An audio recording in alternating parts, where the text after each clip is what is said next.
Have you ever wondered why some businesses, even the really massive ones, just disappear, while others seem to have a crystal ball? Well, today we're going to dig into the hidden forces that shape our world and figure out how any business can scan the horizon to avoid becoming, a total fossil. This quote from economist Lester Thurow just hits the nail on the head, doesn't it? In the world of business, it's not about being the biggest or the strongest, it's really about being the most adaptable. The market, it's a jungle, and change is the one predator that never sleeps. I mean, just look at the story of the telephone in India. Back in the 80s, if you wanted a landline, you could be waiting for more than a year. It was a stable, predictable business. But then, look at the speed of this thing. In just a few years, the entire market was completely rewritten by mobile phones. And suddenly, giants like the state-owned BSNL look like dinosaurs. Not because they were bad companies, but because the world around them changed way faster than they could keep up. So here's our game plan for today. First, we're going to break down why these giants fall. Then, we'll split the world into forces you can control and the ones you can't. After that, we'll meet the 6 unstoppable forces that shape every market. And finally, we'll open up the survival kit that smart businesses use to see what's coming around the corner. Okay, so Section 1, when giants go extinct. The thing about the landline story is that it's not unique, not at all. The corporate graveyard is absolutely packed with former giants who were just totally blindsided by a future they never saw coming. So you gotta ask, why does this keep happening? Is it just bad luck, bad management, or is there something bigger going on here? And, more importantly, what's the secret to not ending up like them? The answer, it turns out, is all about understanding the world around you. Which brings us right to Section 2. The key to avoiding extinction is a cool process called environmental scanning. Honestly, you should think of it like a business's own personal radar system. It's always on, always looking for trends, opportunities, and threats on the horizon. Now, this scanning process splits your world into 2 parts. First, you've got the microenvironment. This is your home turf, right? Your employees, your customers, your direct competitors. These are things you can actually influence. But the real game changer, for better or for worse, is the macro environment. These are the huge, uncontrollable waves, like a new technology or a major economic shift. This is the climate change that took out the dinosaurs. You can't stop the wave, but you can learn how to surf it. And that's where everything is won or lost. All right, let's jump to Section 3. We're about to go on a whirlwind tour of the 6 major forces in that macro environment. These are the big ones, the true shapers of our world, and we're going to use the incredible Indian market as our case study to see just how powerful they are. First up is demographics. Basically, the study of people.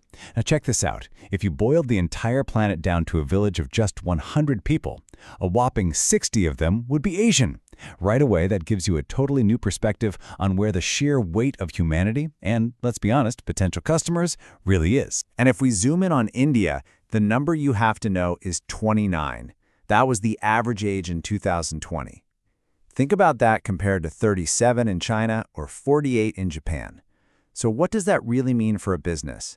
It means your market is young, it's hungry, and it grew up with a smartphone.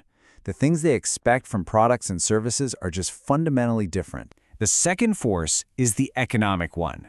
And these numbers, they tell a story of just mind-blowing transformation. Forget slow, gradual growth. Look at the foreign exchange reserves, from under $6 billion to nearly $600 billion. That's not just a number on a page. That's the fuel that created a massive new middle class, with new tastes, new dreams, and a ton of spending power. But economic forces aren't always about growth, right? They're also about shocks. The pandemic showed us all just how fast an outside event can send shockwaves through an entire economy. It devastated some sectors, like tourism and hospitality. But at the same time, it hit the fast-forward button on others, like digital services.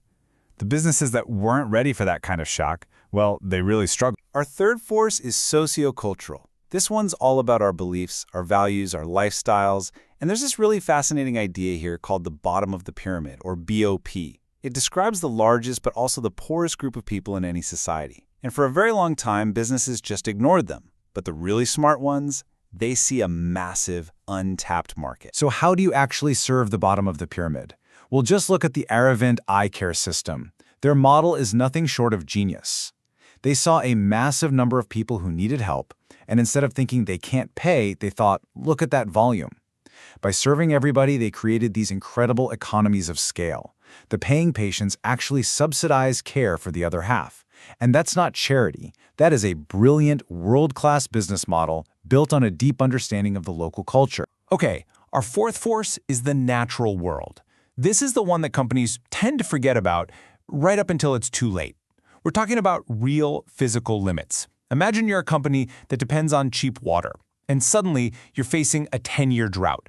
Or you're an airline and your profits are totally tied to the crazy price of oil.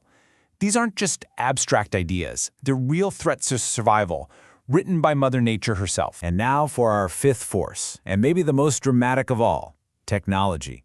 And there's just no better phrase for it than creative destruction.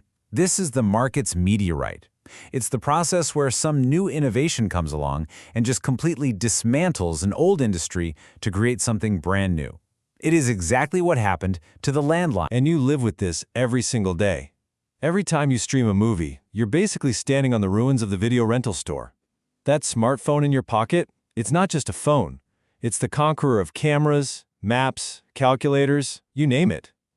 This force doesn't just build new things. It makes old certainties totally obsolete. And it doesn't wait for anyone to catch up. And in India, this technological force created something really special, a mobile-first ecosystem. It was this perfect storm of super cheap data and affordable phones. It didn't just create a new market, it launched a whole new way of life and business, turning India into the fastest-growing app market on the entire planet. Our sixth and final force is the political legal environment, which is really just the official rules of the game. And governments can change those rules with the stroke of a pen.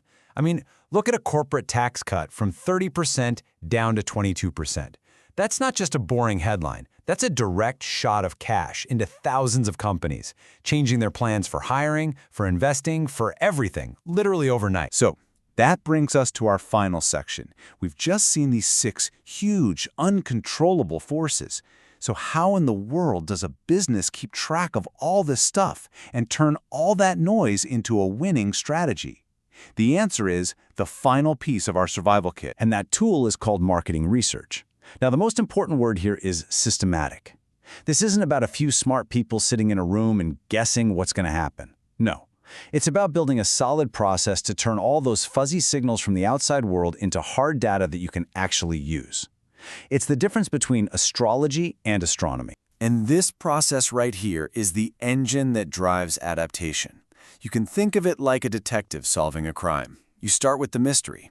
What's the specific problem or opportunity we need to figure out? Then you draw up your plan of attack. You go out and do the field work. You gather your clues and your data. Then you analyze those clues for patterns. And finally, you present your case, a clear report that tells the leadership exactly what to do next. So here's the bottom line. Survival is not an accident. It's a skill. By understanding these different environments and by using marketing research to constantly keep an eye on them, any business can learn to adapt and thrive. Which leaves us with one last question for you. Now that you have the toolkit, what current industry giant do you think is on the verge of extinction? And which of these 6 forces is the meteorite headed its way? Answering that? Well, that's what separates the survivors from the fossils.